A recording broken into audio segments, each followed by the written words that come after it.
Речиси секој втор возрастен во земјава пуши цигари. Процентот на млади од 13 до 15 години кои користат тутунски производи е 14, од кои 9 од 100 електронски. На светскиот ден без тутун, од СЗО велат дека бројките се загрижувачки, посебно кај адолесцентите. Тутунската индустрија користи тактики и ги прави цигарите модерни и привлечни, со разни вкусови, за да ги навлече младите да станат зависници. Иако е забранета продажбата на цигари на деца под 18 години, 3/4 успеваат да купат.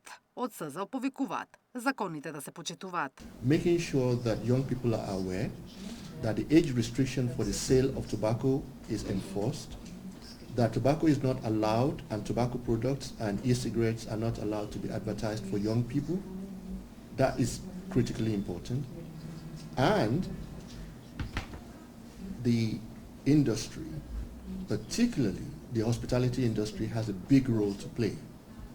The fact that the law is not in place does not mean that bars, restaurants could not stop people from smoking inside. Предлог законот за забрана на пушење при крај. Следната недела се очекува владата да го усвои, пошто ќе биде пратен на гласање пред пратениците. До тогаш граѓаните ќе се одвикнуваат од пушење со лепенки и мастики за џвакање, кои здравство ги стави на позитивната листа. Се размислува и за зголемување на даноците и акцизите, за да станат цигарите помалку достапни. Се со цел да може тие граѓани да размислуваат два пати дали ќе се трошат пари за кои што ќе може да им оштетат на здравјето или тие ќе ги пренасочат кон други активности кои што ќе бидат за позитивни цели. Според СЗО, над 3600 лица секоја година умираат во земјава од болести поврзани со употреба на тутун, што е околу 13 од 100 од сите смртни случаи. За лекување и здравствена заштита, државата годишно губи над половина милијарда евра.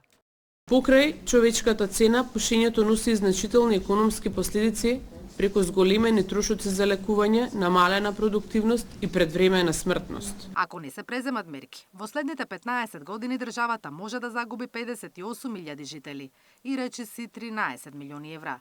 Во споредба со нас, просекот на пушачи во Унијата изнесува 24 од 100. 4 милиони адолесценти на возраст од 13 до 15 години користат тутун, додека 4,2 милиони електронски цигари. Наташа Мерсовска, Сител телевизија.